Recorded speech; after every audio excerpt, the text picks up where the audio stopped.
go. I get so excited. My worst fear is that I forget to hit record one night. So thank you for keeping me honest. Again, for the recording, I am Tawana Rivers, the CEO of the 10K Project, serial entrepreneur, serial investor. And I'm always excited when Tuesday night comes because it is the night we get to love on more Black founders, help them raise the capital that they need so that they can continue to advance their company, right? In some instances, so they can keep the doors open, right? But in many instances, it's so that they can continue to scale and grow so that the rest of the world can see the amazing things they're doing. And tonight is no different. So tonight we have Marquita and Devin here. They are going to talk to us about their product that I happen to have. So excited. And I ate it today just for all of you. I cannot wait to give you my review. Thank you. And so we're going to hear all about the product. But first, I'm going to do is I'm going to go to the campaign page. We'll be putting that link in the chat throughout the evening. For those of you here in Zoom, we'll also put it in the comments for those of you watching us in Facebook. So you have no excuse not to have the link because we're going to give it to you about 20, 30 times tonight, right? All right. With that said, let me share my screen. Let me make sure I share my sound also, since I'm going to be sharing the video. Oh, you know what? Mine is grayed out too, guys. Oh, really? Okay. Yeah, So mine it's is not grayed just out. us. It's not just you. Did you want me to Feel a try little from bit my better. side? Try from your side, T.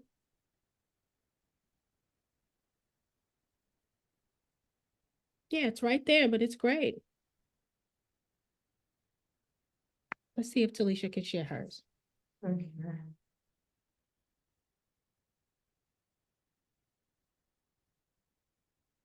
Zoom doesn't want us to be great tonight, but we got something else for them. We're going to be great. That's right.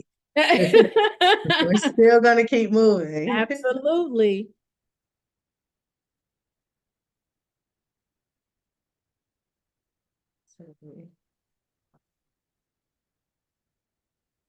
Yeah. Mm-hmm.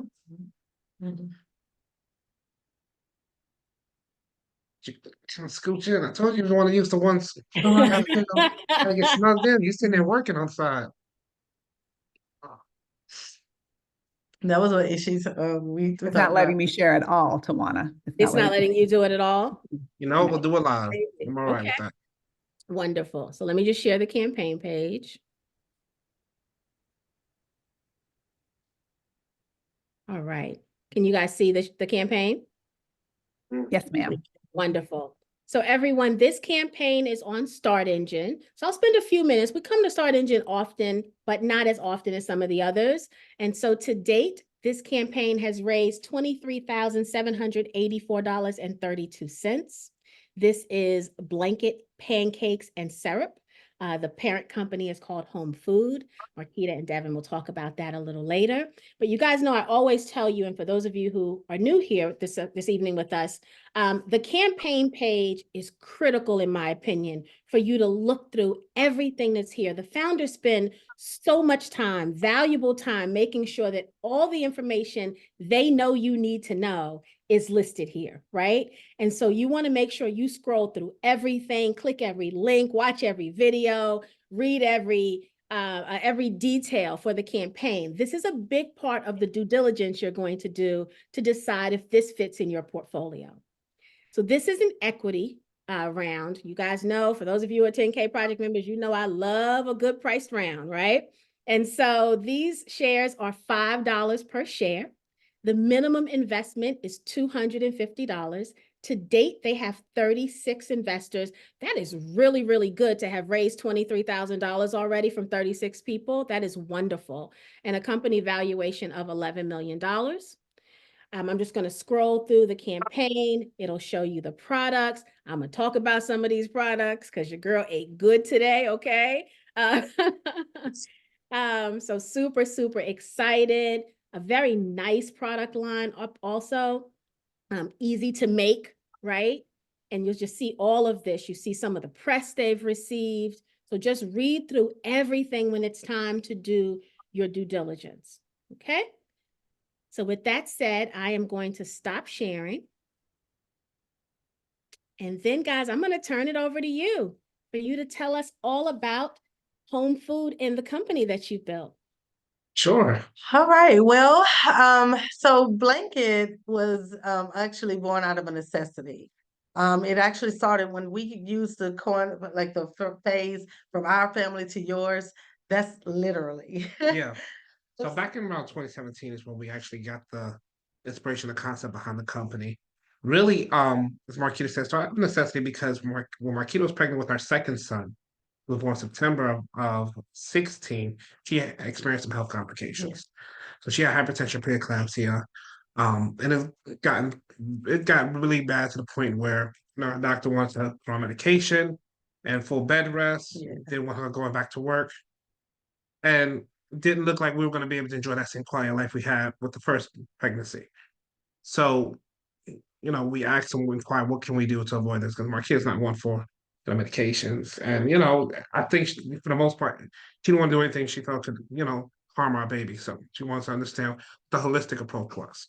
We were kind of, towards the, I don't want to say the end, but it was just something that just popped up. And I'm thinking to myself, okay, we're not that far away. If we could just get to the finish line, whatever I need to do holistically, let's do it. He's got to make a little bit more.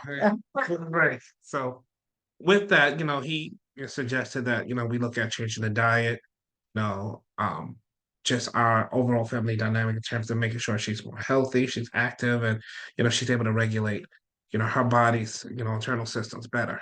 So with that, we started changing everything. Yes. First, we went raw. No cooked food. She just went straight, vegetables, and looked at every diet out there we could think of to say, Yes. okay, what's the healthiest thing? And then we realized quickly that wasn't sustainable because it wasn't just Marquita who made the change. It was all of us. It was, our whole family decided to make that change along with us. And it's not fun. Let me tell you, it was not fun at all. So for us to find something sustainable, we knew that we wanted to definitely eat all natural, cut out artificial ingredients Yeah. from our diet. But what's that look like? Because at the same time, we're foodies. Her mom's a chef. My mom was a caterer. We love to eat. That's how she got me. Oh, see. So I was like, we ain't gonna just, just sit here eat twigs and leaves all day. I would say we love to eat, but before we started Blanket, it was just what tastes good. It was never something that we had to actually think about what's on the back of the label. And when we had to get to that area, that line to where it's like now you have to be more cautious with what you eat.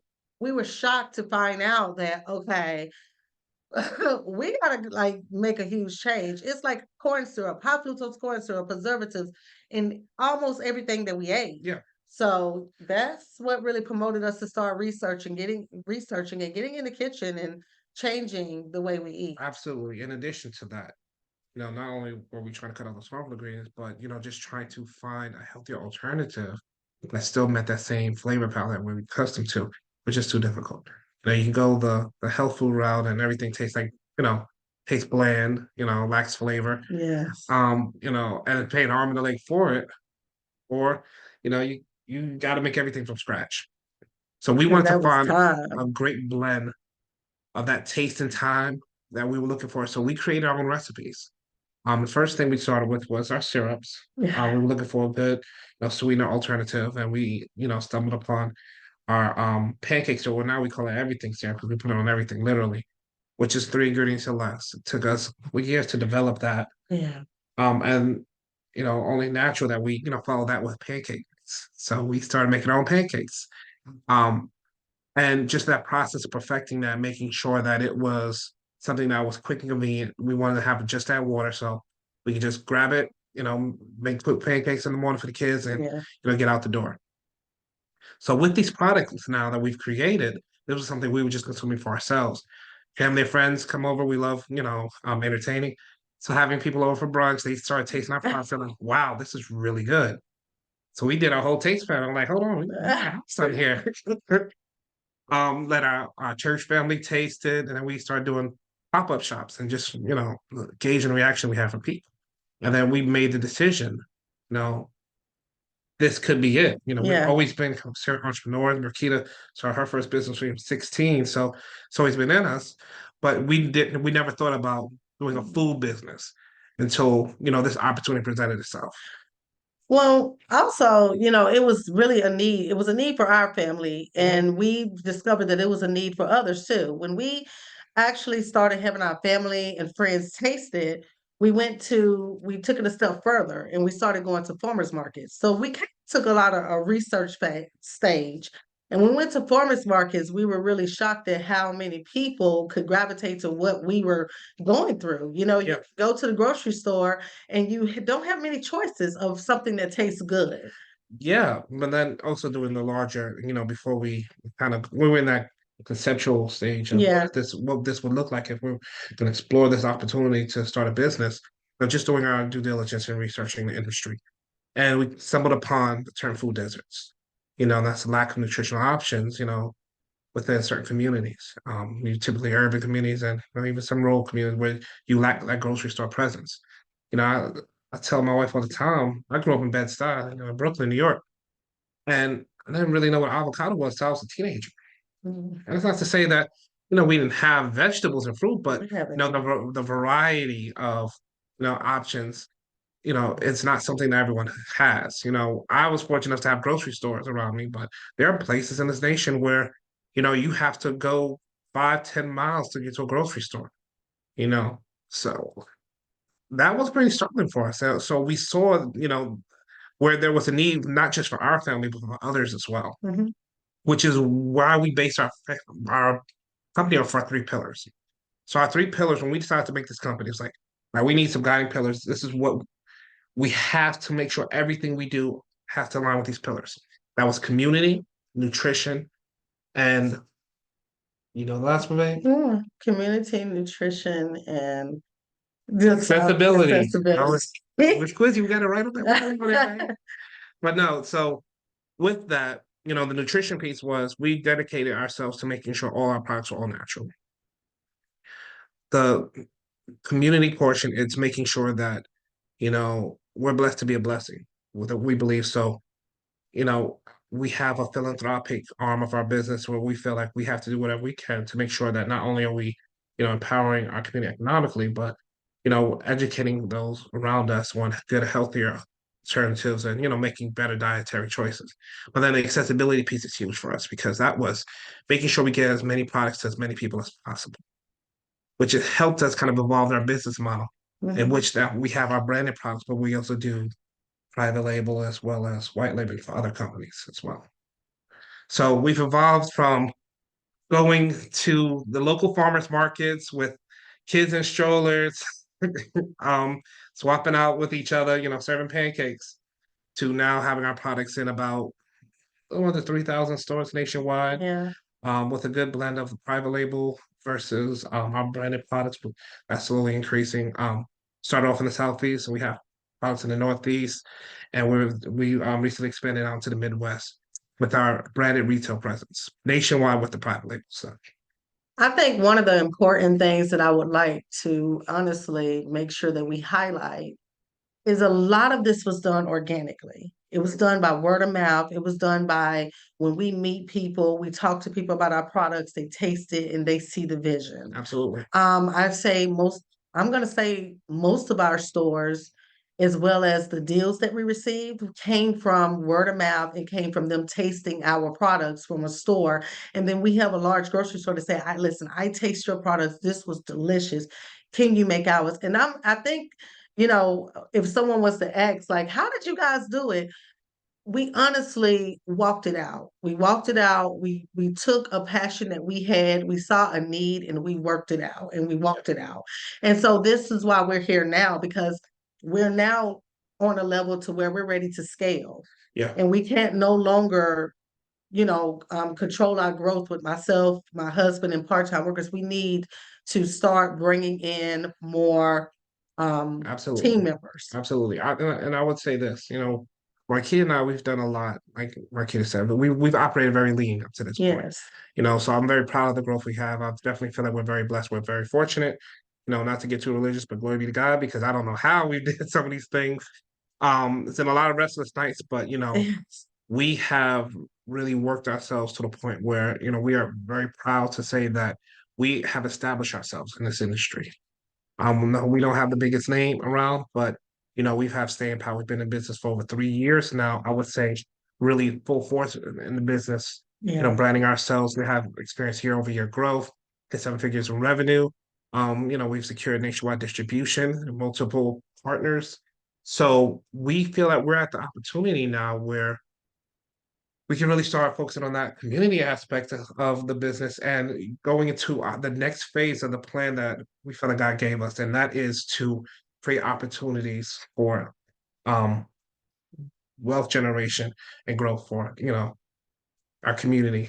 Well, we're working through our pillars. Yeah, Like we partnered with local food banks right here in North Carolina, and we make sure to try to, give back to the community. So we're trying to have integrity and stand on the pillars that we created and the vision that we saw when we first started the business. and I will say this too. It was something that we'll probably talk a bit more about this because I don't want to ramble on, but even in early, years, I would say the early stages starting the business and we were looking for funding, we've had some challenges, much like, other entrepreneurs with securing funding, even with contracts. And we've talked about that sometimes in some interviews we've done in the past. But, I think the biggest thing that we discovered out of that was the resiliency that we have.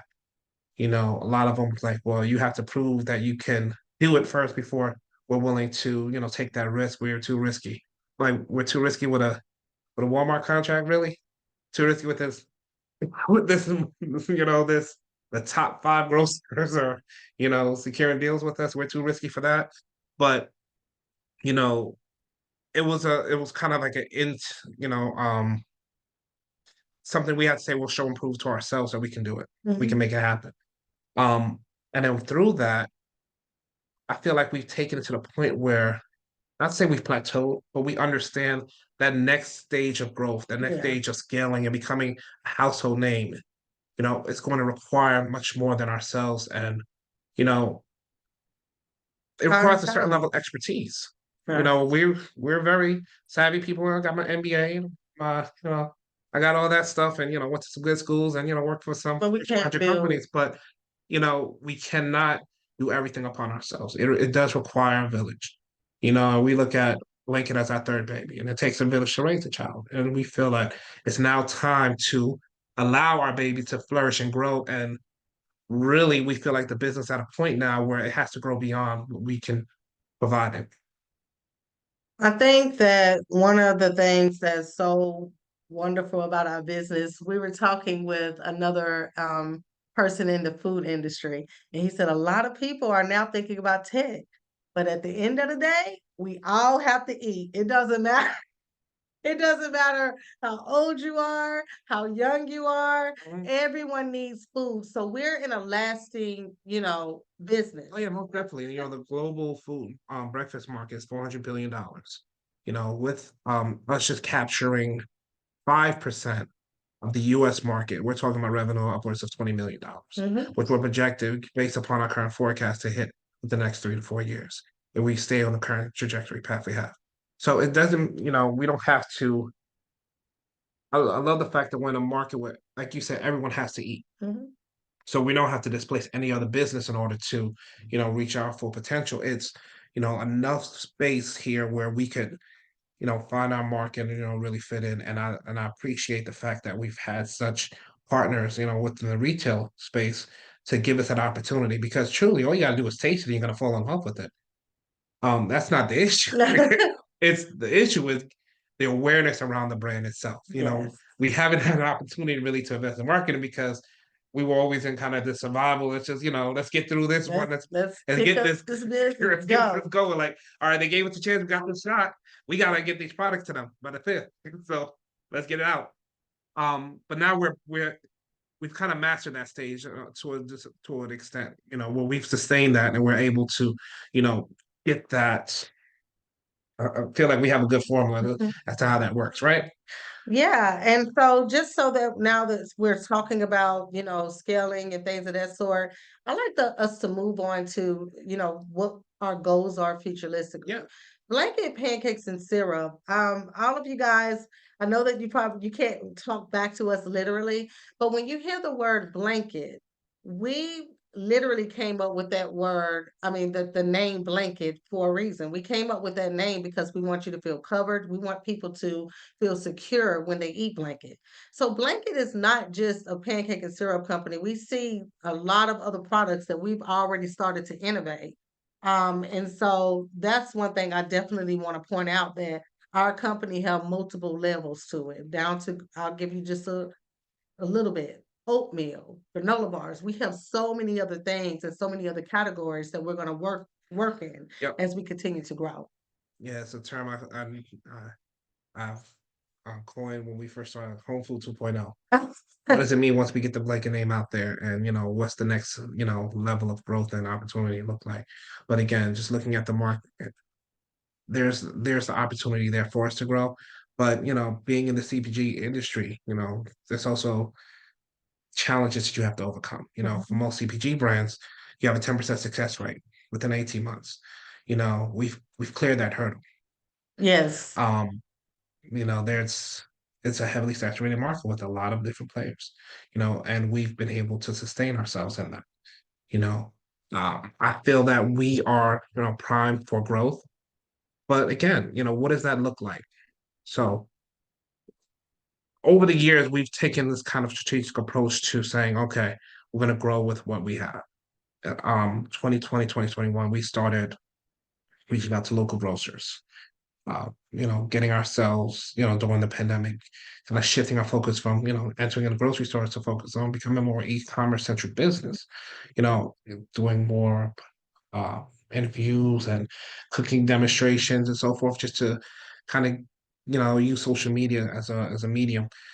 But knowing that when the world would open up again, having that presence and being able to pivot back into retailers.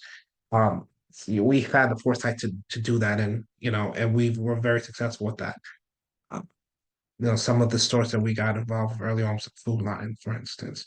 We did that not by waiting for the opportunity to come knocking, but we've already established relationships with manufacturing partners throughout the country. So we've been able to partner with some really great, really smart, savvy people to kind of meet any opportunity that's been presented to us. And that's not to say you take advantage of every opportunity, because not every opportunity is the right one. But we've done a good job in positioning ourselves for our growth. Well, I would say that, speaking on the every opportunity, some opportunities we knew that it wasn't a good fit because it did not fit our, bylaws. Like, we want to disrupt the grocery stores. We want to make a loud noise and have representation of the food that we eat in the grocery stores. Mhm. So when it comes to the preservatives, the corn syrup, the type of ingredients you just wouldn't want anyone to have, honestly, we stand on that. So, I mean, Yeah, no, I think we said a mouthful there. So usually when we have to do our spills like 5-10 minutes, like when we do our grocery store pitch, it's like, all right, you got 15 minutes, go. well, we make sure I'm like, all right, get to it. You gave us a lot of time here. excited to be able to just walk out our journey, because boy, it was a lot.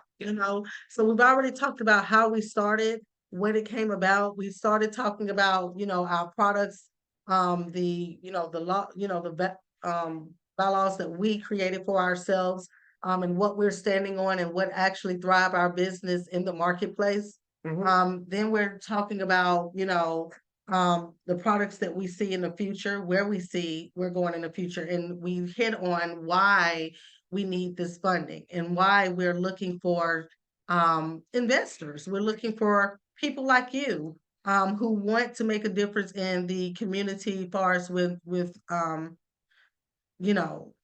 disrupting the grocery store aisles. Because honestly, guys, if you think about it, if you guys go to local grocery stores, a lot of them are literally, what was it? It's literally like a monopoly.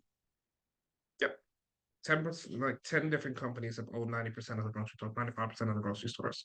So when you think about like what on the top level, what that looks like, it's hard for, smaller businesses like ourselves to kind of compete. But, I think that we've been very fortunate again to have some great partners, our retail partners. But we've been in a position, and we position ourselves to take advantage of those opportunities. And I think that's the significant thing is we've been able to do a lot with a little. Mhm. So imagine if we actually had the resource to really go out there and, get some stuff accomplished. Exactly.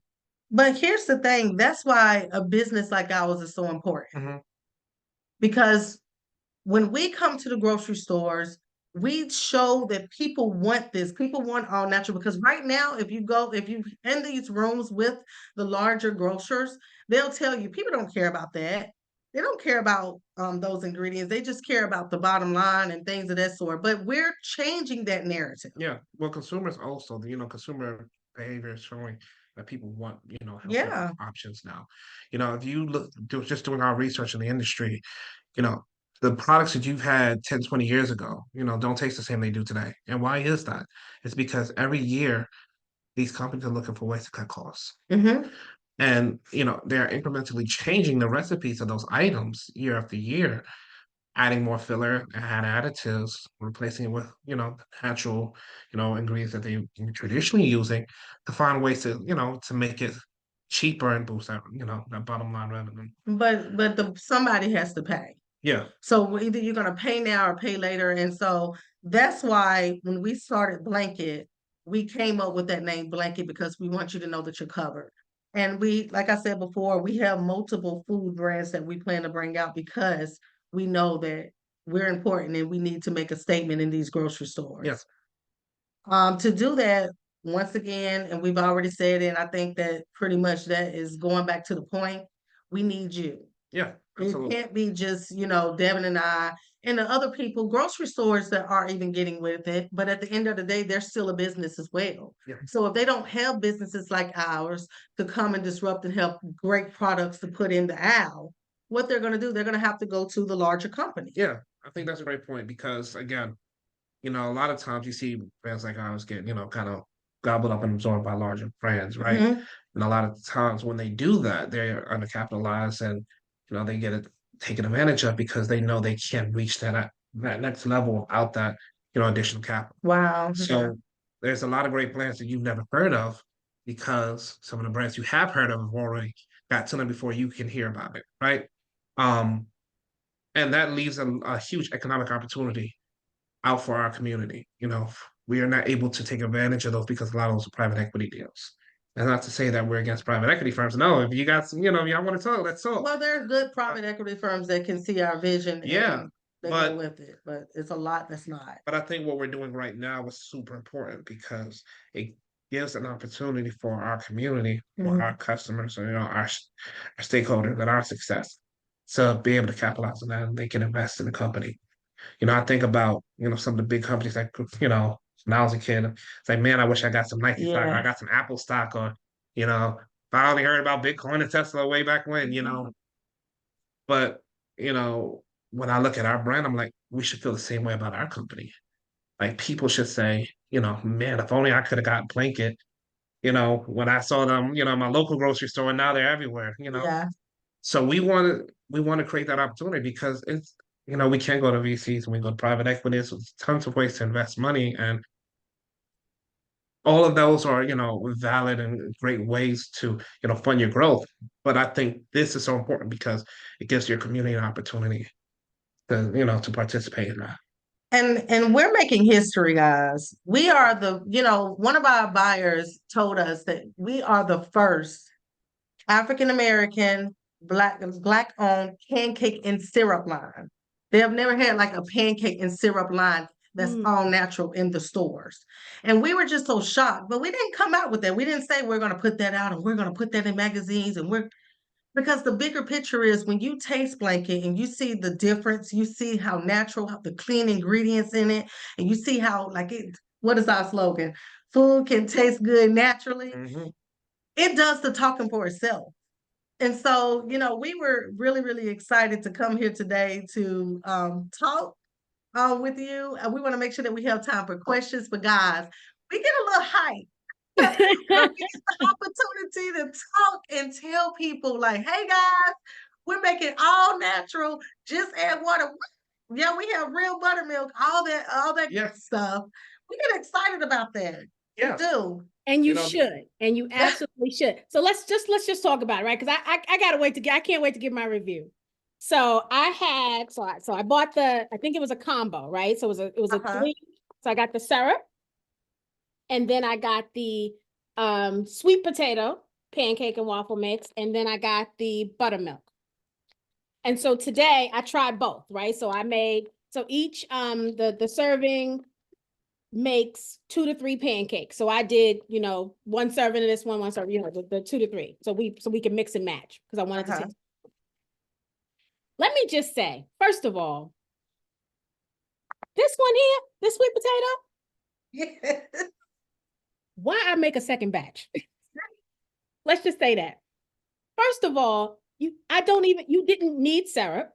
You can eat No. this like a dessert. Like I already Yeah. got plans for this and some butter pecan ice cream. Yes. Okay. I already got plans for it. It was absolutely amazing. The buttermilk pancake mix, very, very good, very flavorful. So what's interesting is when I tasted the syrup, when you take take the cover off of it and leave Uh-huh. your finger, and I was like, "Ooh, it's pecans." I was like, "I taste pecans." But then when I looked at the ingredients, I was like, only like 2 ingredients, and I was Yes. like, and I didn't see pecans. And I'm like, then what did I taste? Because I swear I tasted pecans. So then, of course, when I put it on the pancakes, I was like, I don't care what it is, but this is delicious, right? Because I like to overanalyze everything, but I was just like, this is something good, honey. I was mad at myself because I didn't get the other flavors, right? I was like, oh, I'll just try this small package. I was really upset with myself that I didn't get the other flavors. Yeah. Absolutely good. And now I'm gonna get a little personal. So for those of you who don't want me to get personal, hit pause because I'm gonna get personal.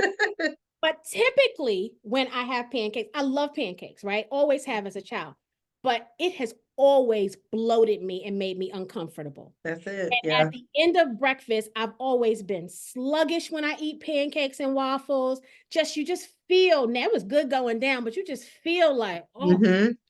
I did not feel that at all. I did not. Sometimes you feel your stomach bloating, like, Yes. Mhm. I didn't feel any of that. And I think I noticed that really quickly because I expected to feel it because I always have, right? I expected to Mm-hmm. be sluggish, never felt any of that. And I know that has to do with the fact that it's natural ingredients that you've made Yes. in this healthy way. I didn't ingest all of this gook, right? Yes.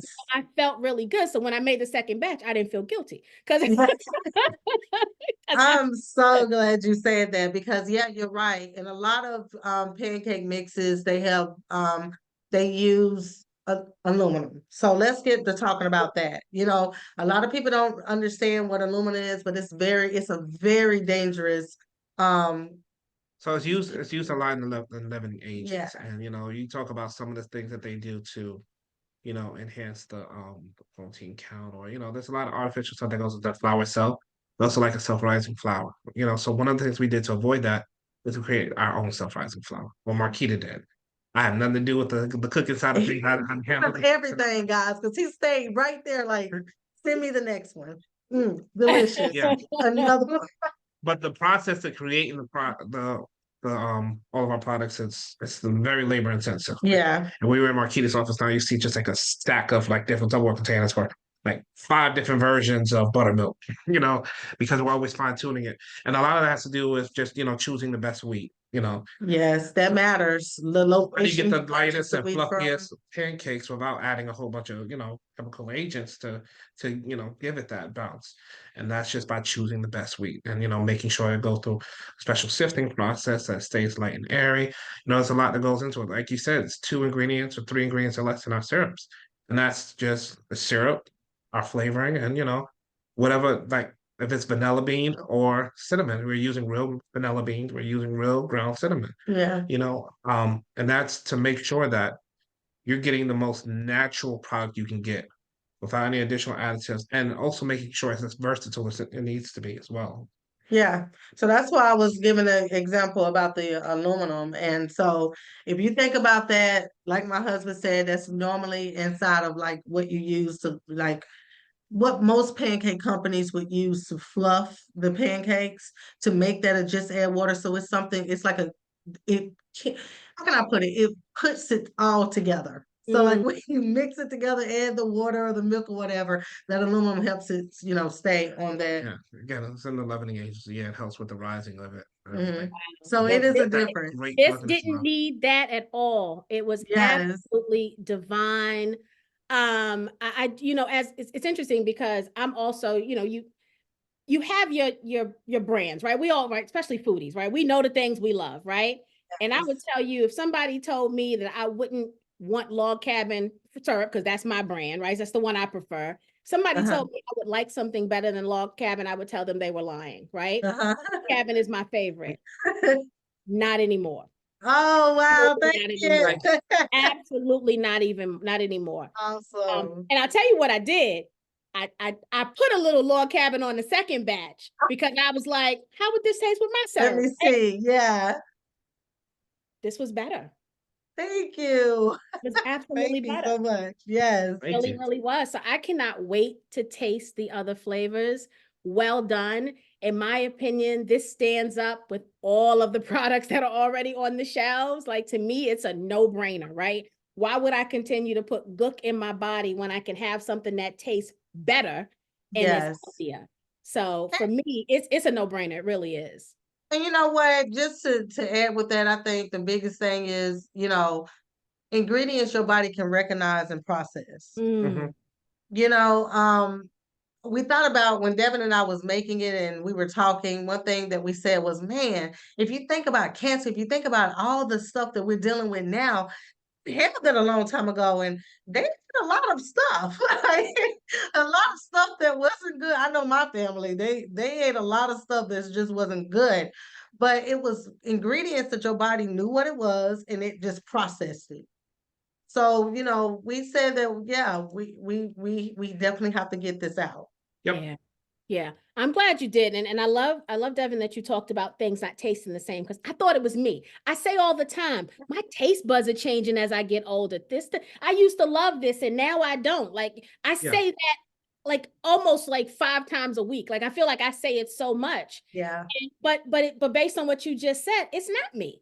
The products No. they're becoming cheaper. And so Yes. my palate is looking for that flavor that was probably a little more healthy, and now it's not. And Yeah. and how long or how many times can they modify something, right? To Hmm. make it cheaper and continue to make it more unhealthy. At what point are we just completely eating trash, right? Like, how Yeah. much can you dumb down a product? Yeah. And that's why another reason why, we want to disrupt these grocery store aisles. Um, guys, I'm calling you guys now because you're here for a reason. You're listening to us. We're calling you part of the Blanket family. When we have our products in stores, we're telling corporate and who did you just call? I think the syrup you said that you We ain't talking about, we gonna name we're it. not gonna name them We because ain't got to talk we about them got no more. blankets. They But already out. They already out. but the powers that be, who know, people who run these larger, CPG brands that we all know of, they know you're not going to go anywhere. At this Well, they point, they think we And not. that they they think I like that. yeah, Until I like until that. you no, taste it, until you Yes. taste it, you do Mhm. you kind of think with them that I'll never change, right? Because I Yes. eat this for 30 years, it's my favorite. But when you taste this, right? Yeah. Y'all know I don't BS you. When you taste this, you're gonna be like, it doesn't make sense to eat something unhealthy. This tastes better. I'm not even saying absolutely, this tastes as good. That's not what I said. So I want you to hear me. I didn't say this tastes as good, so why not change? I said this tastes better. So it makes no logical sense to eat something unhealthier and less quality on flavor. I'm a foodie. I don't know nothing else. I know investing and I know food. Okay. Thank you. yeah, and that's exactly what it is. They think that you're not going to change, so there's no incentive, Yes, that's it. to try to continue to earn your business at that point. Yeah. Yeah. Because they're like, well, what horse you gonna go to? You're gonna go to the next time. Well, guess what? We own them too. That's it. And So that's what we were talking you're about, talking the about monopoly A that's and at the B. top. Guess what? And They're all the same company. yeah. So they're gonna get their money one way or the other. because of that, it gives us a golden opportunity to just come in and not do anything extraordinary, but just be excellent with our products. That's it. Yeah. We're just giving you the best product we can make right off the bat. No gimmicks attached to it. Then, you know, eventually, like I said, all you gotta do is taste it. You'll see for yourself. Mhm. Wonderful. So let's talk a little bit about the growth. And guys, this is the time where you have some questions, please put them in the Q&A. And after I ask all mine, I'm gonna get to yours. Because I am a potential investor as well. Um, so you talk about being in 3,000 stores. First of all, congratulations, right? Thank That's a Thank you. big darn deal. What's the plan for getting in more? Like let's talk about like the next 2 to 3 years. What's the goal, right? When Devin was in his office, we saw the map right on the wall. What's the plan on filling up that map? So filling up that map has to do a lot with capacity and not That's it. capability at this point. One thing that we've been doing over the years is securing the really just making sure that we have the distribution channels, we have the manufacturing partners in place, that we can really propel our growth. Well, with some of our, customers, we do large scale orders. So, there is like a minimum that we have to be able to meet in terms of our production capacity. We have made sure that we are no longer operating in the minimums and we're looking at maximums and exceeding those in terms of, making sure we have great distribution partners. That's all for our future growth. All of that is in place. However, we are only stopped by our capacity as a team because we choose to operate in excellence. We don't want to take on more than we can handle. So we have been controlling our growth and slowly kind of expanding that retail presence to make sure that we can still meet the demands and be excellent when it comes to taking care of our customers, which are the retailers. With the investment, we're looking to hire and expand our staff so that we can reach more markets, much more comfortably, make sure that we can still operate at that same level of excellence. A lot of times, and it sounds crazy, but growth can hurt a business if they're not ready for that growth. Absolutely. There's some I hear stories all the time like, oh, you get into these stores, watch out because they could put you out of business. Well, why is that? Because you're biting off more than you can chew. You're making promises and that you can't keep. Yes. And now you're getting these chargebacks because you're not able to keep up with the demands of your customer. We've been very strategic as to not put ourselves in that position so that we could continue to grow organically, grow naturally, and again, be able to take advantage of those opportunities as they arise. So if a new customer calls and says, "Hey, we need 10,000 pounds tomorrow. Can you do it?" Absolutely not, because I'm not stupid. Right. But I can do but I can guarantee you 100 pilots, by next month. And that's think what's kept us grounded, and it allows us to sustain our growth. Now to take that next step and scaling up and being able to reach the rest of the nation and reaching more retailers is having that team who can be in place to be those account managers, the boots on the ground in these areas where we can effectively merchandise our products, and operate in the field and not just work in our small kind of silo that we have here in Charlotte. Well, I would say that we build relationships. So just to go back on the scale, one of our customers they're in Japan, like they're everywhere. She just asked us, she said, "What can you do?" And we had the opportunity to say, "Just roll us out." But we said, let us get back to you. Because our relationship is more important than anything because we can scale at any time. Right. Are you ready to scale? Ready. And that's what we're doing today. We're finding partners who can see the vision, invest, and we can begin to start scaling. Because we see Blanket as a household name. Blanket is not just a what do they call it? Because I know that I'm gonna say a vibe or what is it called? Like it's just something that I guess a pass by night. Like we're not like like fly this- by this- night company. Yeah. Right. Yeah. We're not looking for 15 minutes of fame. We're here for 15 plus years. 15 Right. generations. Children. We want them to have a stamp of, I trust Blanket, go get Blanket. Don't worry about it. You're gonna, I trust this brand. But in order to do that, there's certain steps we need to take, and we need to make sure. Thank you, right there. That we're not a fad, we're not a trend. Thank So, you. Gonna mess up that. It's okay. See, we got people. We got people to help us That's out there. right, right? This is the village, right? Yeah, exactly. I So, love and that's the big thing. Mhm. So let's talk about the revenue. So let's talk some forecasts. So we like them, right? This is an investor I'm gonna meeting, pull it up. investor community. Let's pull up some financials. Let's talk numbers. Also, in the chat, Angela said, "Good evening to all." Angela, we'll get to that. Would you ever be in a grocery store called Aldi's nationwide? We'll get to that. Yeah. That, Can I answer that question? Absolutely. So scaling is so important because the more we scale to, the more we purchase, the more we can look for opportunities to get with Aldi's, because Aldi's, I love their model. I love their model because they have quality ingredients, and those are the type of stores we want to get to.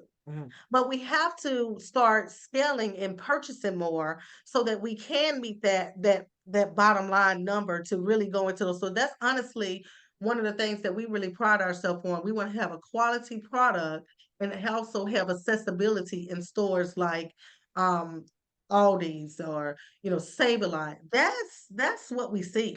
So definitely. Nice. Very, very good. Swan, I want to make sure we answer your question. Did that cover it, or do you mind repeating that for me? So for me, I just want to talk numbers. So Okay. that was the question. Let's look at some of the financial forecasts. Let's look. I think when you were presenting, you talked about being an 8-figure or 7-figure business. So let's talk about some of the numbers. Sure. What you're already seeing and what you'd like to see, and what you plan to see. Okay. Sure. So we've experienced some pretty good year-over-year growth. I would say we have grown about 10x within the last 3 years. As a company, we're looking to our projected growth for 24. Well, I'm not gonna. If you wanted me to pull these numbers up, I got it right here, sweetie. So this year, we're projected to do about 2.8 million on the low side with our growth. We've hit about 1.2 last year. We're looking at right around 2.8 mil, an upside of about $4 million. It's kind of the projected growth for 24. The next 3 years, we're projected to hit about 17 to 20 million in revenue if we're able to maintain our current growth trajectory. But really, the biggest thing is focusing on the profitability piece of the company. Because a lot of times companies, within our industry are more low margin, high volume sales. And the biggest thing is just making sure that we have the ability to grow in our infrastructure so we can control our costs, manage our costs much better. In order to do that, it's being able to, secure better, quantity deals that we have with our suppliers. It's being able to work with our vendors and, to secure more commitments in terms of production capacity. So that allows us to, go back to our vendors and negotiate much more favorable terms. And that's really what the focus is on for the last year, as well as going into 24.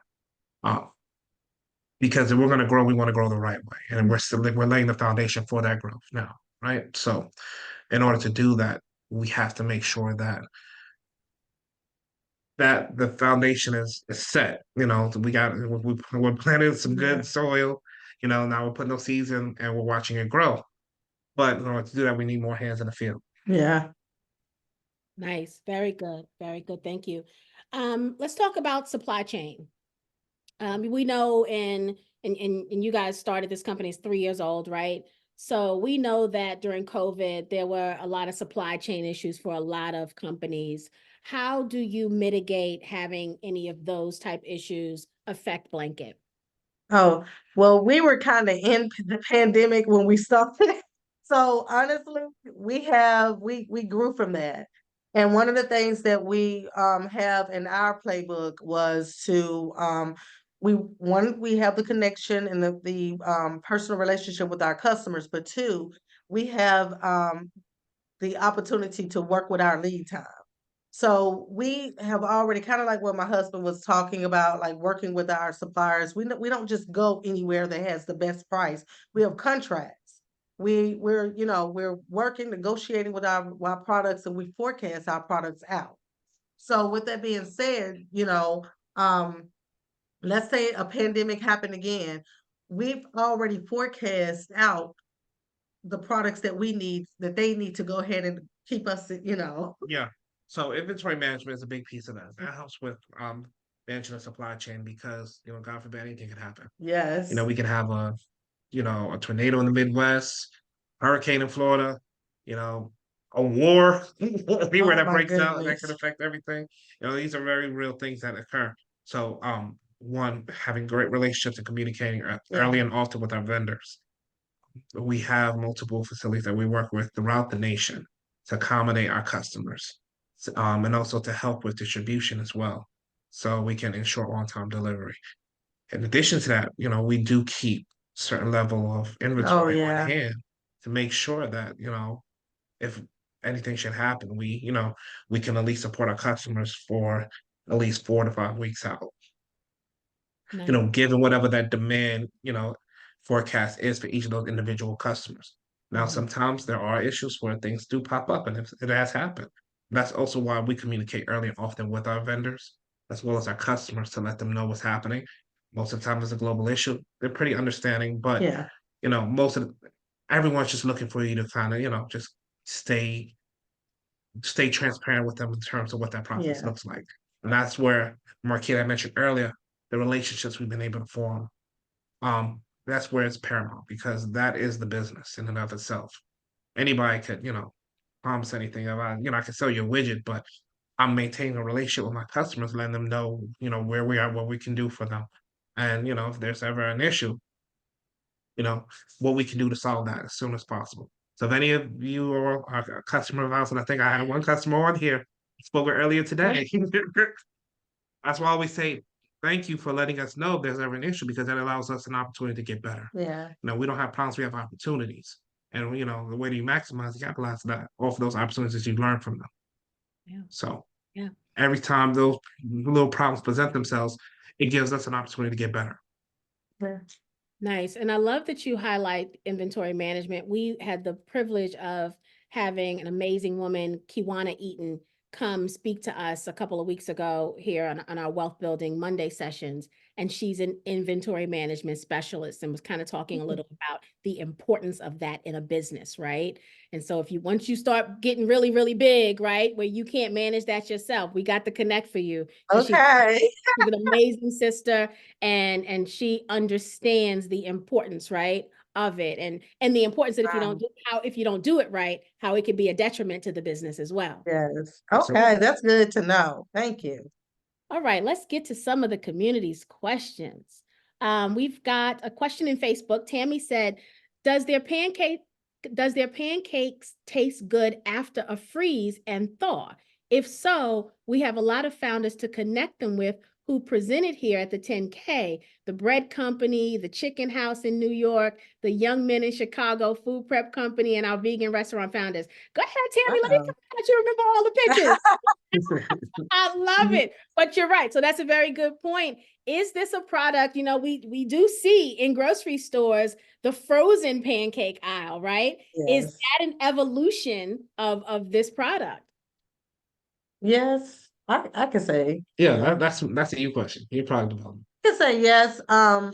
We've been, you know, talking about it, trying to, build on it and thinking about it. So let me answer the question, is it a great freezing product? Yes. I myself make pancakes personally, and we would freeze them and feed, because we have 2 kids. We We have to just do we did a local show. station last week where we talked about freezing pancake sandwiches to reheat them. So yeah, it absolutely is Yeah. great to freeze the pancakes. Wait. What's a pancake sandwich? Wait a We minute. have to share that link. Yeah, we'll share the link with you. If you go to IG, I believe it's up there now. No, I haven't put it up there yet. We'll Okay. put it up there, but you guys, yeah, we can add it to the Yeah. So you chat. basically, your pancakes are, we do like a smaller size. So your pancakes are your bread, and then you top, you fill it with eggs, bacon, or whatever, Anything. anything that you like to put in between. And you can reheat the pancakes. They do great, being frozen and reheating them. So yeah, it's really good. Oh my Yeah. goodness. That sweet potato pancake with Yes. some bacon and a nice egg with Oh some yes. onions in middle. Oh, that's Yes. tomorrow's breakfast. That's tomorrow's Mhm. breakfast. It's What on you and should do popping. too, if you have a stuffed pancake as well, with sweet potatoes. I use the sweet potato pancakes. I use turkey bacon in that. Um, what else do you usually put in yours? Like I like mushrooms and a couple things because I like Like my favorite. that's like an omelet sandwich for him. Like he'll make the eggs with the spinach and mushrooms and cheese, and then make like a folded egg sandwich and add the turkey on top. Yeah. So it's like Or I stuff the bacon inside of it as I'm baking, as I'm yeah. cooking the pancakes. So Not the yeah. recipe book coming too. But in terms of having pre-frozen, ready-made products, to answer that question, that is definitely something we have considered, and it's something that we are looking to do in the Yeah. future. But it's very much we want to make sure that we're not doing we're not biting off more than we can chew. We have shelf-ready products right now, and we want to continue to grow with our current product line before we look to expand too much into offering other products. But that Very is something we want to do in the future. That's Yep. something that we're like now behind the scenes because to create a product, it could take a year, it could take 2 years. You right. know, we have products and flavors that we're still working with because you have to do a test round. It's not just make it and send it out. We have to make sure you're safe and have run tests and things of Yeah. that sort on it. And then shelf life tests take a long time. Yeah. So there's a lot of things that we do in the background in terms of research before we release a product. Nice. That's very good to know. Very, very good. Bernard says, I'm a foodie. I love good food.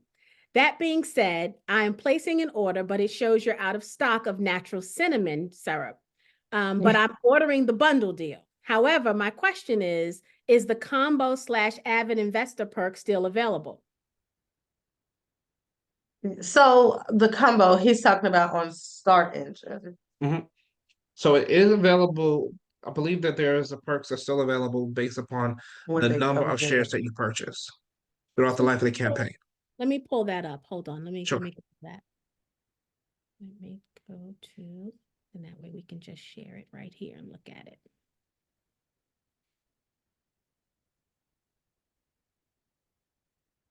All right.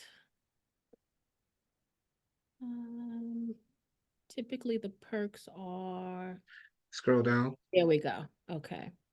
Yep. Here we go. So we've got, so the comp, so here's some of the investment perks, guys. The early bronze, if you invest 300 plus within the first 2 weeks, you receive a 5% bonus share. The early silver is if you invest 1,000 within the first 2 weeks, you get a 7% bonus shares. And that's on top of the shares you purchase, right? So if you're buying the $5 a share, they're going to give you additional shares. The early silver, the early gold is if you invest 2,500 within the first 2 weeks, you receive 10% bonus shares. The early platinum, 5,000 plus within the first 2 weeks, you receive 12% bonus shares. And then the early diamond is if you invest 10,000 within the first 2 weeks, you receive 15% bonus shares. Okay. Then So we're go ahead. Yeah, so we are past the first 2 weeks of the investment, but the volume-based purchases do still apply. In addition to that, with Start Engine's platform, if there's a 10% Start Engine owners bonus. So if you're a member of the Start Engine Owners Club, then you get a bonus 10% shares on top of your investment at any level. And So I I think that definitely recommend taking club that. is like $200 and change or something like that. But when you go on Start Engine, see, but I feel like it's 200, little more than $200 for that program. Yeah.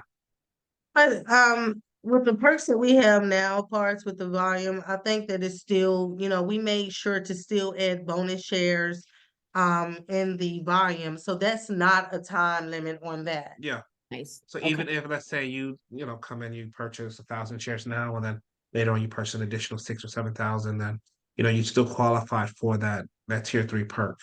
Okay. So it's the volume-based perks that we're looking at, Bernard. Very Yes. good.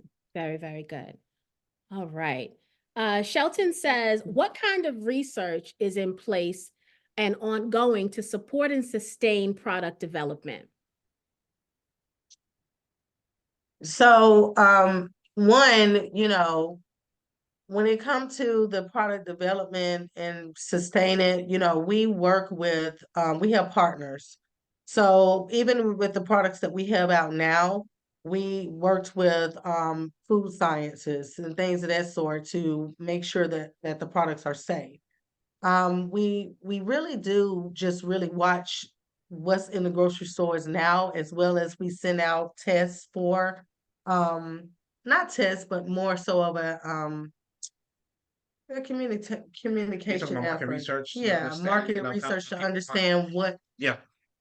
Yeah. So to that point, we have, I yeah, would say, somewhere around 20 different products, 20 different individual SKUs that, and a lot of those have not been released. So, because right now we currently have about 8 SKUs of branded products, in yeah, addition to product development we do for other customers. So that's an ongoing thing. Even if we were in Marquita's office right now, you can see our background. yes. We built out a whole test kitchen in her office. So she has a creative space that's also functional cooking space. So whenever she feel inspired, she can go in there and, whip something up. So product development is an ongoing thing. Market research kind of dictates a lot of, consumer What, trends and, yeah. what products get released first. And also what we present to our retail partners. So, Mhm. retail and restaurant chains that we work with. But I would say that first we start in-house first. Like my husband said, we already have a lot of products that we're now developing, but we start in-house first, and the research starts as soon as we make it. We do our in-house testing, and then we partner with certified food scientists to Yeah. really test it and make sure that the microbes and everything is up to par. Microbial testing and all that. Yeah. So Marquita makes it, then we decide whether or not after, doing some market research tests that, hey, this is a product that people are gonna love, they like the flavor, it makes sense, it still conforms to, the pillars of the nutrition aspect and all that. So once it goes through that vetting and checks, then we do the food science process to make sure that things are shelf stable and it's going to hold up to customers' needs. But again, that's it's very iterative, but it's ongoing. Very good. Ms. Patrice says, so what was your profit in 2023? Profit in 2023. Yeah. So that is the number we are still kind of looking into to see what final bottom line is with the profit. Excuse me. I will say profit in 23 has gone up since 20 year over year over 22, but 23, I don't know if I feel comfortable giving a number. Yeah, not a hard number, but we can just give, we were over the mill.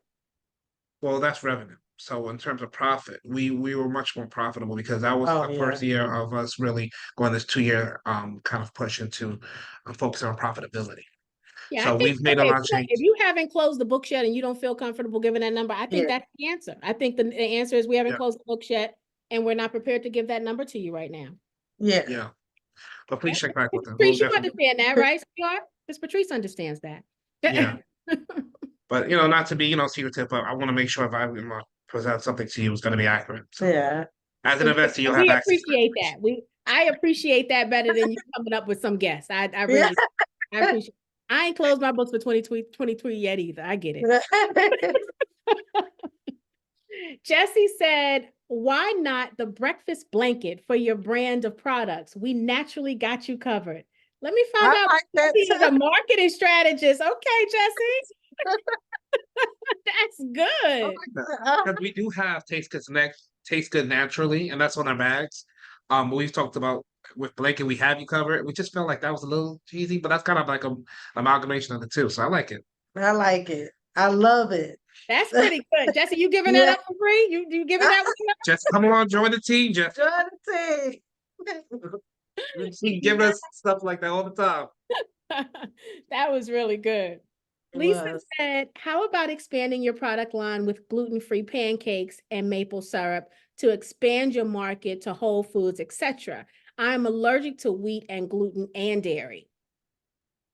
So we do have a gluten-free product, but once again, in our um we always test things and get get market research and things of that sort before we release anything. Yep.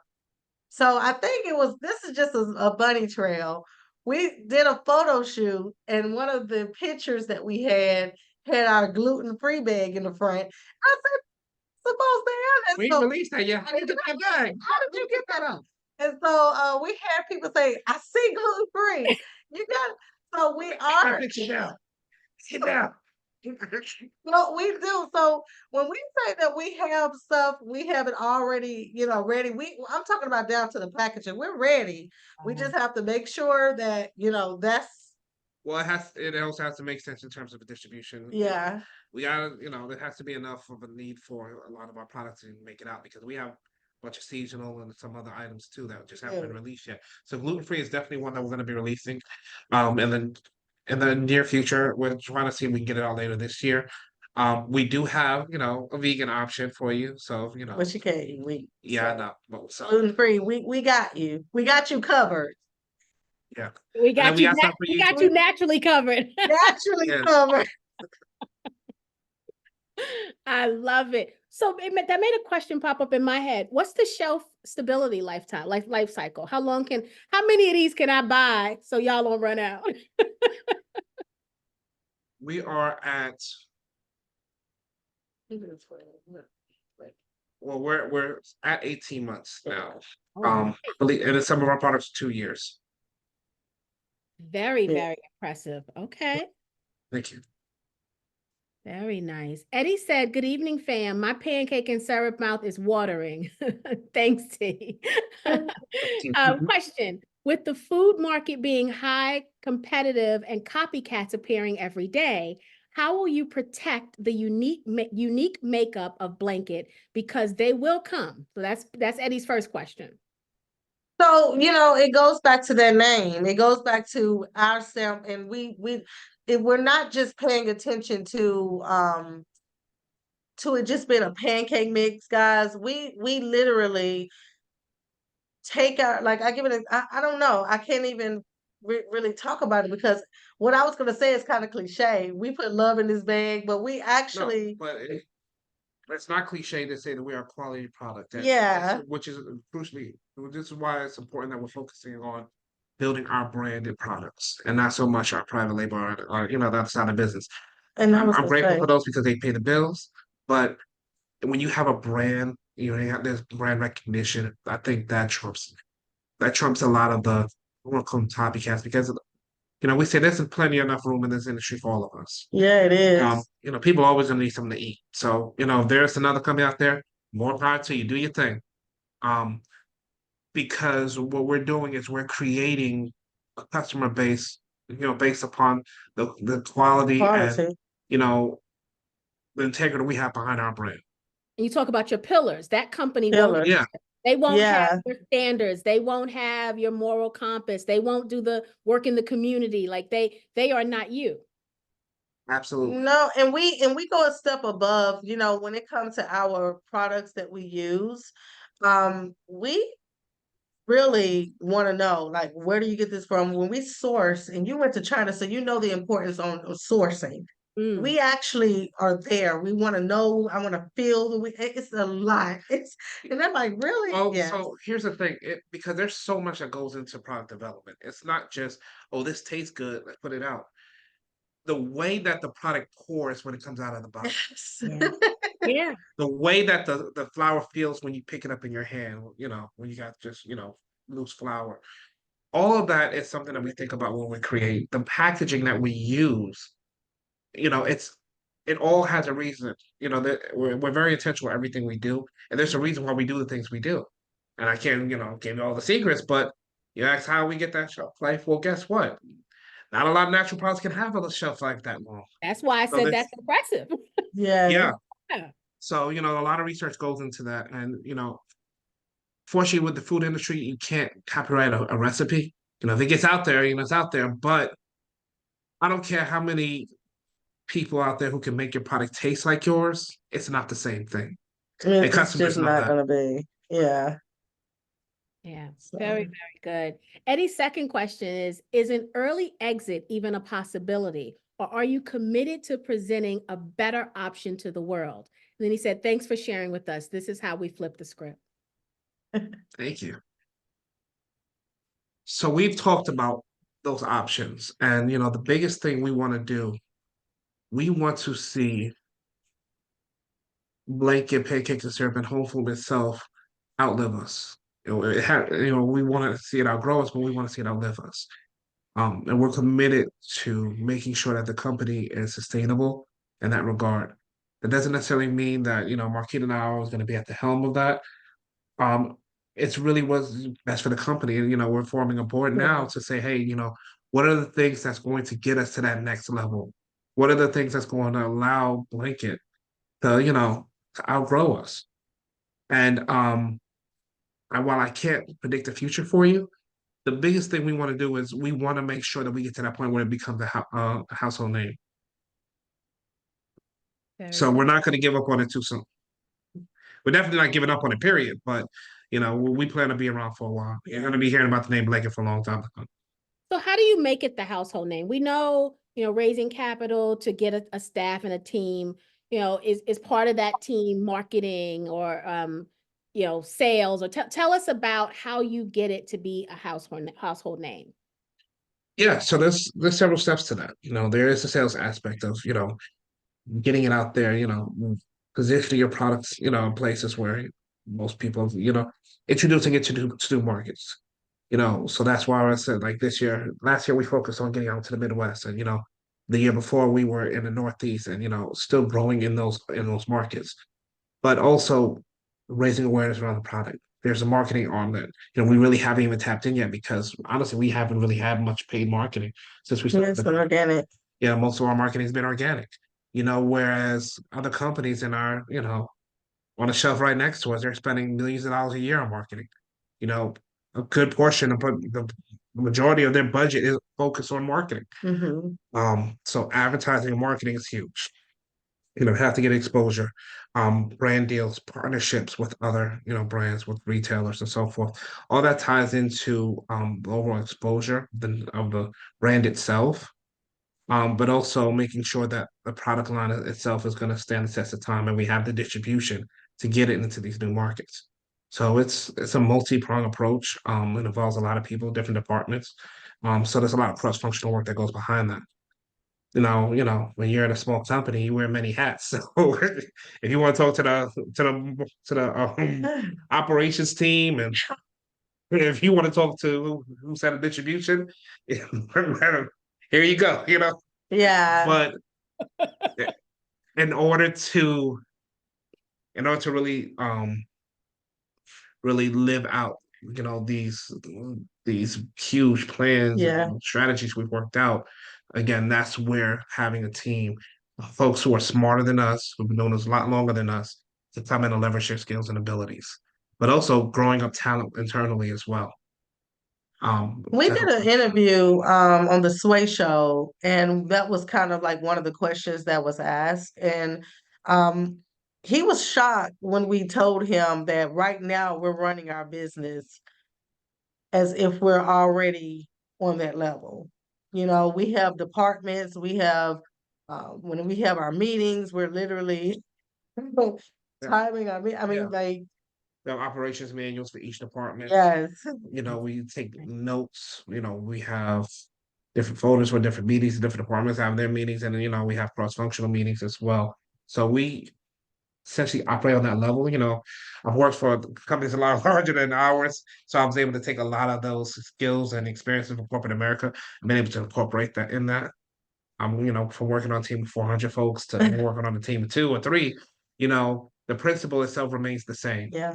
Yeah. So I think by maintaining and being a principal business, all you have to do is really add in, a couple people here or there to, to multiply your capacity and not necessarily create a whole new plan or a vision or strategy. And we're Mhm. not trying to reinvent the wheel once we start hiring folks. It's we want to put people to work. That's Right, The it. plan's already there. Playbook is already there, right? It's already there. We're Love just ready. I love that. That is very impressive. I mean, Sway is right. That is very, very impressive. Most organizations, especially entrepreneurs that are just trying, a very small team trying to just make it, to have the foresight to create the entire playbook even before you had the players is wonderful.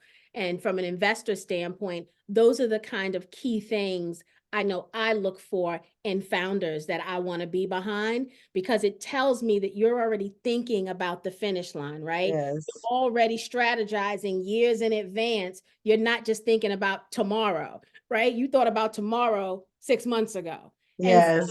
And so I love that. That's important to me as an investor. I don't know about the other investors out there, but I know for me that's a big deal. I think the hardest Glad this one that came up. the hardest thing that we had to do, because I'm in it for the long run. I mean, when I marriage, but we had to even plan that part. Mm, What if? I mean, right. we want to see, it goes back to that question, to make it a household name. What if? And so that was a question that Devin and I had to sit down, and we actually had to break down and whatever. And I would just say at the end we both laughed and said, "You ain't going nowhere." I ain't going You ain't got no choice. I know what you mean. But that's something that I don't think a lot of husband and wife businesses think like. Yeah. Right. I mean, if it comes to it, I mean, that's why we also have insurance. We have contingency plans. There's key man policies in place. So Mm-hmm. God forbid something happened to me, go hire you another COO. You know, go ahead and get us going because we still got to keep this thing rolling.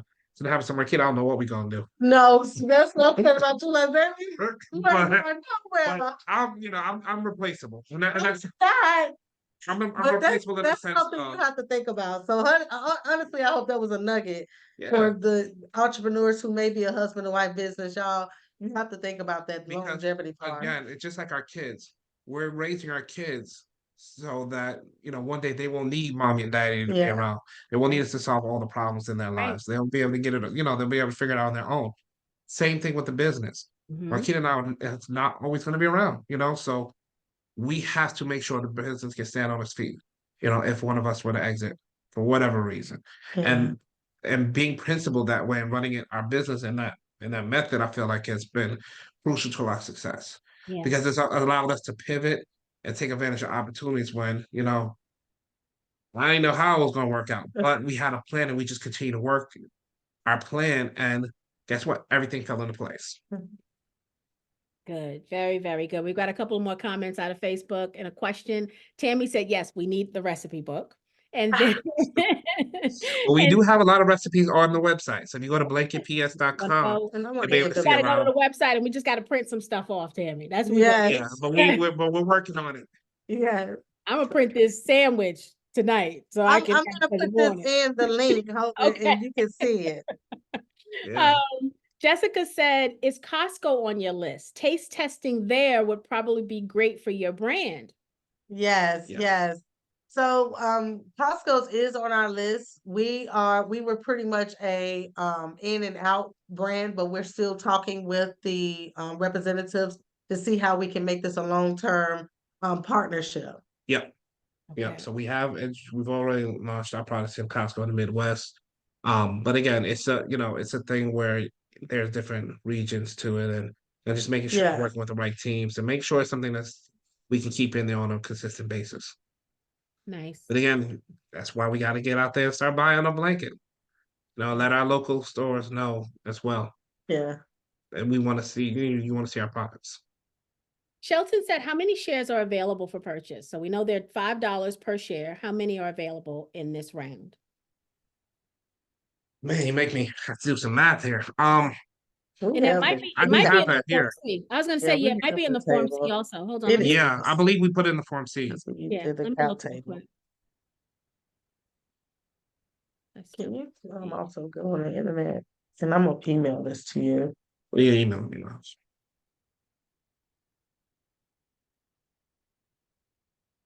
Could you say the number of shares available up there Yeah, it does. starting in June?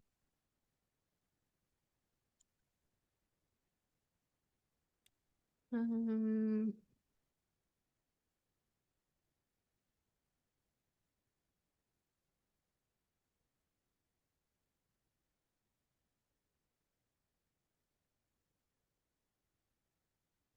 Maximum number of shares offered is 246,998 for Yeah. this particular round. Wonderful. All right. And we have the decision, based upon how well the round is doing and whether or not we want to extend it and so forth. But presently, that's what's available. Nice. So Sheldon, if you want to go and buy them all up, I'm not mad at you. Sheldon, you can't have Save them some for the all. rest of us. You gotta save Save some some. for the rest of us too.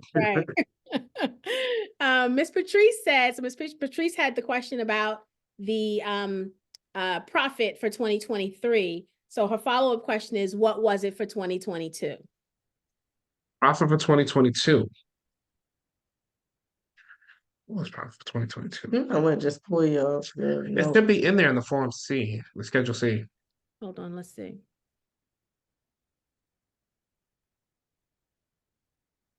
But to answer that question, I do believe that we actually ran 22 as a loss for the year overall. 2022 was a growth year for us. So a lot of based upon, and we kind of talked about how we want to change our fiscal year to better reflect and, to line up with our typical sales cycle. But 22, I believe we ran at a bit of a loss, but that's only because of just the timing. So a lot of the projects we were working on early 23 were funded in 22. So Yeah. if you look at our cost of goods sold, and that should all be available in there on the site, you'll see an inflate, our cost of goods sold is inflated going into the end of 22. Very good. Ms. Patrice says that's totally expected as a startup. Yeah. So I love that we've mentioned the Form C twice now for some of the answers, right? When we talk about doing due diligence, that document is very, very telling, and all of the other legal documents that are listed on the site. So that's why it's important to go through that campaign page and go through all of the documents to be able to get some answers to those questions. So I love that the questions were asked. Thank you guys very, very much. Jesse said, just want to see this family successful. Oh, wow. Thank you you so so much. much. I And appreciate then that. Shelton said, what's the profit distribution schedule to shareholders? So we have not Yeah. developed that out just yet. I was going to say that's a We're little early for that, probably. Yeah. We want to give some time for that. We want to see how well we perform in this round of raising, and what we're looking at in terms of profitability for this year. Given the new inputs of capital that we're taking in, so we don't want to commit to anything until we have been able to provide more of a reassurance to that. So Yeah. we'll definitely share that information with our stakeholders, shareholders, in the coming months. Let them know how that's progressing. Very good. Anonymous says, are you aware of Amazon Starter Program? They said, I saw entrepreneur at Congressional Black Caucus, excuse me. Have you considered Shark Tank? Yes, and Yes, Sure. yeah. has We Shark had Tank considered so many blanket? people- That's the Yes, we question. have had so many people say Shark Tank, Shark Tank. So yeah, Know somebody at Shark Tank? Tell them to give us a call. and we'll also do our due diligence too, without us absolutely. going into poor details. Actually, so one of our founders, Sienna Sauce, she was on Shark Tank. I don't think they ever closed the deal, which sometimes you don't want them to. You just want the exposure, right? Is what I hear anyway. Sometimes I think you're okay if nobody wants the deal. You just want everybody in the world to see you. But I can make a connection. She may be able to tell you how she got on Shark Tank. That'll be awesome. Yeah, that'd be phenomenal. Yeah. Make myself We've been following her business for years. We love her. Yeah, we love Sienna's house. Definitely We've support her. ordered some sauce ourselves. I've had a post what you like to dip your French fries in, and I dipped it in some of her. She's got this like a brown butter sauce or some smoky brown is what you call it. Hey, now, I dip my French we fries in never that tasted, smoky brown. so we gotta definitely go hit up some Sienna sauce. Gotta support But our people. I'll definitely make that connection because she may have some insight on how she got on the show. That's awesome. Sharnetta said, who are the team players your company is in search of? I feel like we kind of answered this a little bit, but let's talk about all of the team players. Sure. So some of the teams that we want to expand out would be, We can look at it with departments. yeah, from a department perspective. We're looking for more people on the sales side. Now, Marquita and I, we have been, and I think we do a phenomenal job at this. We are the face of the company in terms of, reaching out in initial contact with Yeah. our buying group, because we establish those relationships. We manage those relationships actively with our buying group, but we do need people to support on the back end. So we want to definitely grow that out, Product have some managers. product managers, account managers to assist with that. We want to have some in-house folks for marketing. A lot of the positions we have currently are outsourced. So we use contractors. We also have some part-time employees that help with a lot. But as we're growing our internal, our infrastructure, we also want to make sure we have the people in place to support that. So marketing, distribution, sales, those are the teams I feel like, I think, honestly, that's what really drives us to know that we will have the opportunity to hire our people. Yeah. We were watching it was like a podcast, and he said something so amazing. Now, I can't quote it to say that, because he didn't give any background on where the statistic came from. But, that was something that I said, I'm going to research because I want to see. But he said that 94% of Black-owned businesses can employ. It was on Sleepers for Suckers. It was a podcast, and the gentleman he had on, I saw that same thing and I was blown away. He talked about 94% of Black entrepreneurs, Black employers don't employ people at all. Yes. We're running these businesses. We're not hiring people to help us. That blew me away. When he said 94%, it blew me away. We probably heard it at the same time, and listen, it took me out of here. Me too. But so here's what's funny. I'm guilty of that, right? I have 2 contractors, right? I don't have full-time employees, right? I am guilty of that. And so hearing him say it's so funny because a lot of times when you're part of a 94% ranking, you kind of happy. You're like, oh, I'm with the people. This one didn't make me happy. I was like, I gotta do better. Right. And some of that is because we feel the need to keep wearing all the hats is okay. Right? The other part of that is sometimes fear that you're going to try to do too much, right? If I hire this person and I got to pay them $50,000, $60,000 a year, can I sustain that? So some of it is fear, right? There's just so many things that go into that, but that resonated with me in a way that I said, I need to revisit that in a more personal way for my and we had to. And I said, this is why we have to make sure that we offer equity so that we can do those things. And, I was just blown away. I said, oh my God, I think I listened to it over. I said, my goodness. Yeah.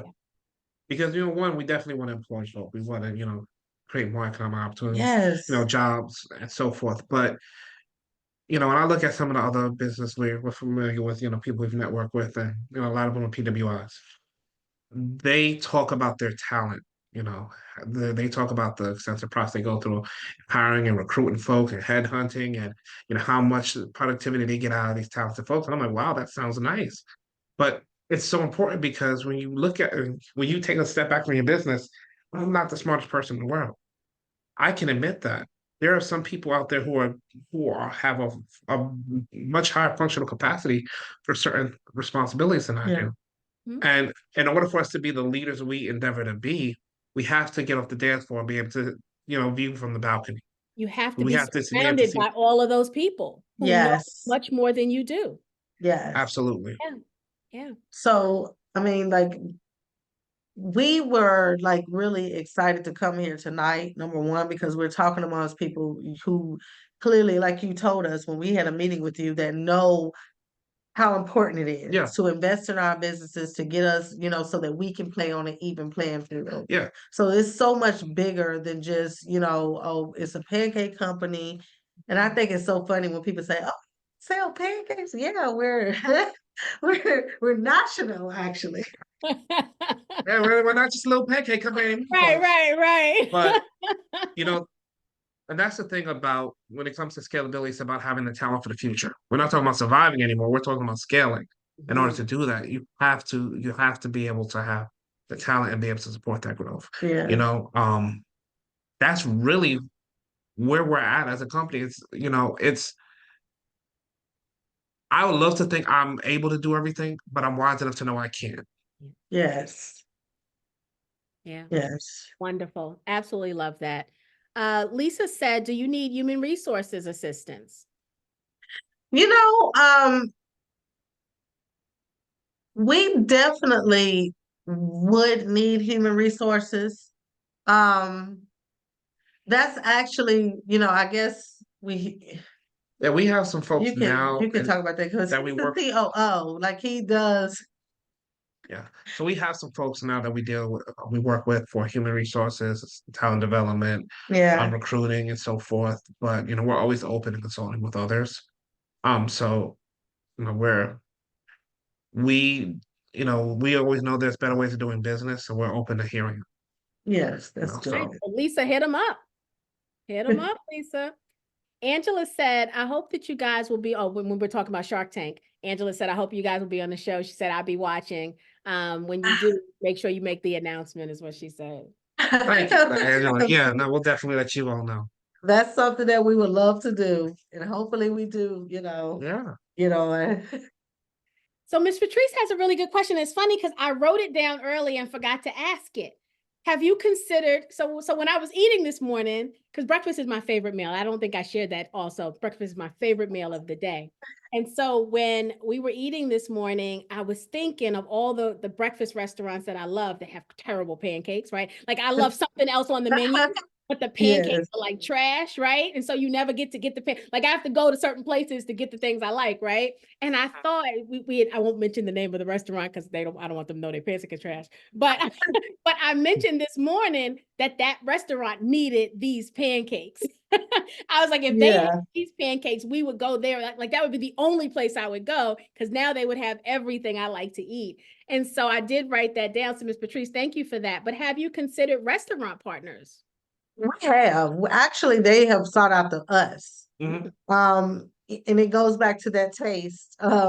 So, babe, did you want to talk about like a national? Yeah, so we've talked to some of the largest restaurant chains in the country so far, and we've been connected with some early on in our company's inception. I think the biggest thing with that is just making sure that we have the right deal that makes sense Yeah. for us as well as them. Um, so again, when we first got connected with them, it was capacity issue. We flew out there, we sat there, talked to the executive chefs, We the went BIE to people, the top of the building and had a met sat with down. the VP, started talking numbers and all that. But I think it was a point where where we were at the time, we would have been working for them Yeah. Mm, because to sustain a contract of that size, we would have to dedicate all our resources just for that one right. individual Just contract. for the one contract. Yeah, and at Yeah. that point, we're glorified employees and we're not running our own business. Right. So it has to make sense, and that's And why it goes if back they to ever decide to cancel, then you're stuck, right? Then the business absolutely. Yeah. because you put all your eggs in that one basket. Yeah. Exactly. So it goes back to what I was saying earlier about not being wise enough not to look at every opportunity and say that's the one for me. But be wise enough to keep the connection because we're That still part. talking. We're still have a contract with them. So when Yeah, we're ready, we're still just vendors. know we're gonna knock back on the door. Yeah. Uh-huh. I love it. Miss Patrice says, I understand the big restaurants. I was thinking smaller, like Tawana's favorite place. Yeah. You know what? That is something that we definitely want to do. We if you know some restaurants that's interested, definitely Yep. let us know because that's something I definitely would love to partner with, some Yeah, local because restaurants. we talked about it before. We've talked to some local chains and stuff. Yeah. But yeah, I think it's just as long as the opportunity is right and it makes sense, and we're open for it.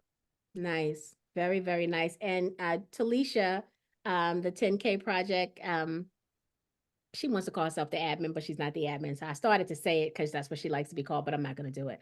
Talisha said that she reached out to 2 CPG experts on your Wow. behalf. So Thank you for that. she'll be sending you an email to kind of talk about that, maybe even making an introduction for you. Wow, Thank thank you. you. Truly Thank you appreciate so that. much. Yeah, that's Did awesome. you get the email so we could put the recipe? I emailed it to you since we're Oh, on you your emailed it? computer. Mm-hmm. Can you email it to? Well, I don't know how to do it. I'll put it up for Okay. you. Perfect. Make sure you do to everyone. Okay. So this is any other questions, guys? Talisha, do we have any questions in Facebook, dear? No, ma'am, we Let's got to see. all of them. Very good. Any other questions here in Zoom before we give our final statements? Oh, that's it. Uh-huh. Sure. While you're doing it, I'm pulling that recipe for that TV appearance we just did. Let me see. She said to all. I so enjoyed this, guys. Like, I'm we're part of glad. the family. Yeah. Told you. Yes. I told you this is just us loving on you tonight. Come on, you guys have Yeah, worked thank you. hard for the last 3 years, and you have Yes. an amazing product and an amazing brand, and I love what you stand for. And so, our little old community of investors, we just want to love on you tonight, and I hope That's not, listen, that's nothing little about y'all. When I tell y'all we got so much love, when we came in, we were like, oh, I'm so excited. We Well, are so and I hope it excited. continues, right? I hope that, and so I'll just give my call to action, right? So I'll just go jump in and do it. The goal here is really simple, and it's really simple, right? This is not rocket science what we do here. The goal is to bring amazing talent and amazing deal flow to a community of everyday investors that are just trying to build wealth for their own families, right? And so, and we know that those stories of Black founders going into banks and having to, come out deflated because they didn't ask you for 50 million things that they ain't never asked nobody else for, right? Your numbers look better than everybody else's numbers, and they done wrote 3 checks and told people to just wait in the lobby to pick it up. And it's not the same experience for us. And so we know that. We also know that there was a time that the everyday person, right, could not invest in a business like yours, right? Yeah. They had to already have $1 million in asset. And so when you marry the 2 of us together, it's a no-brainer, right? We need each other to be able to get to the next level of what we're all trying to accomplish. And that's what we do here, right? So we've assembled these amazing investors who are looking for good deal flow, and you're it, right? Yeah. Right? Thank you. So, Yes. I hope that the investors in the 10K Project community saw what they needed to see tonight to make the decision independently to add you to their portfolio, right? But even more than that, I hope they saw enough tonight to buy the product. I hope they saw enough tonight to share the heck out of this campaign link, right? I hope they heard enough tonight to tell everybody they know there's a new pancake company, Yes. right? There's a new sheriff in town selling pancakes, right? Like, I hope they heard enough to do all of that, right? Yeah. Because this is wonderful. I mean, what you've built in just 3 years, also in just 3 years, 3,000 stores and counting, right? Yes. That's an amazing accomplishment. And so kudos to both of you, Thank the you. team that you have, and to the rest of your family for supporting you, and to the kids for being good when Yes. mommy and daddy is busy, and That everybody that part. makes right, because they make success happen, right? We Yes. Yeah, absolutely. underestimate the village that we have that make all of this happen, right? And Yeah. so, big ups to all of them that have Yes. assisted in this process, from the person that put the little tab on that I was able to lick this morning and taste pecans, right? Everything is important, right? Every part of this process matters. Yes, And so, it does. thank you for the hard work. Thank you for the thoughtfulness. When I listen to you talk about this company, I see the passion you have for it. I see the love you have for this We organization do. built. I see it. I see it Thank in your you. eyes. I see it when you talk about it. And so if I see it, the world will see it. It will translate in the product. It already does, right? It'll translate in Thank the you. taste, the look, the feel, everything, the mission, right? The fact that you're going to be steadfast on making sure it's always a healthy product. All of that matters. And the consumers are paying attention and the investors are paying closer attention. That's awesome. Thank you. Thank you so You know, I much. always, not to be long, but we talk all the time about, I think sometimes the struggle of being, Black entrepreneurs and, what we have to go through and how it's not an even playing field. Opportunities like this is how you even that playing field. Yeah. And it's so important that we do have a community that we can reach out to. We have been able to accomplish nothing without our customers. Our customers, how do we get on Space Show to begin with? One of our customers, yeah. How do we end up getting on TV the first time we got our first TV spot? Somebody tasted our product when we was at At a a farmer's market. Wow. And it And happened we to be, didn't know. and they passed it to, happen to be one of the producers of a local television station, Mhm. and they Wow. just loved it. So these are the things that I've said before. I love to think that I'm just some awesome, amazing guy. I know my wife is, Are. but truly and honestly, is we've been obedient and follow the process and continue to be diligent in our work. And Yeah. these opportunities have just presented themselves to us, but we were only able to capitalize on because we were in position. In position. So, we've approached you all because we feel like we're in position to grow and that we can be good stewards of your investment. So if you give us the opportunity, we can grow together. So thank you so much for Thank your you guys consideration. so much. Thank you guys. Also, oh, wait a minute. Did we forget to talk about the discount code? Okay. So yeah, I okay. gotta order my other flavors. Why y'all playing? So we definitely we put that out. We had sent an email as well. We said, hey, we got a special gift for you guys for this platform only. We're giving 30% off of anything that you guys purchase. Did they activate it? Did the team activate it already? They should have. If not, I'm gonna go check to make sure that they activated it. But it's the code is 10. The code, let me see what the code was. Hold on. Make sure. Don't give me one call, baby. There's a lot of, upset emails coming through. You need that. When I tell y'all this sweet potato with that butter pecan ice cream, 10K30. 10K30? Mm-hmm. Mm-hmm. Yes, Okay. 10K30. 10K30. Thank you. Yes, Thank yes. you. Thank This you has guys been so much. wonderful. Thank you again, really so much. To the investors, you know what to do now, right? Like the ball is in your court. It's on you. For anybody watching the replay on live stream, next time, come on in the Zoom and hang out with us.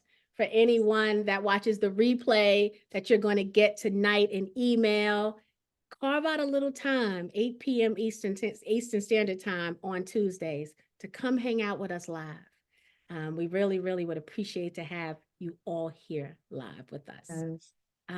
Marquita and Devin, congratulations on your success, to the future success, the existing success. Congratulations and peace and blessings to you both. Thank you so much. Thank you very much. Have a Thank blessed and you. prosperous evening. Bye. Take care. Bye.